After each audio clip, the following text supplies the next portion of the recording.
Kamu harus lihat ini. Pernah nggak sih kamu sholat di tempat yang sempit dan panas? Di sekolah Islam Yayasan Al-Amar Tuan di Pulau Sakala, mereka merasakannya setiap hari. Masjid yang mereka punya saat ini adalah masjid yang dibuat dengan bahan seadanya. Terbuat dari terpal. Kondisinya ini masih terbuat dari kayu ya, Masya Allah. Dan ini kita pakai jamaah setiap 5 waktunya. Tidak ada tempat sholat duhur, tempat murojaah.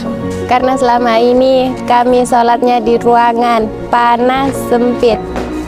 Karena selama ini kami sholat di kelas. Saya pengennya di Al-Amar ada masjid. Pengen masjid. Pengen masjid.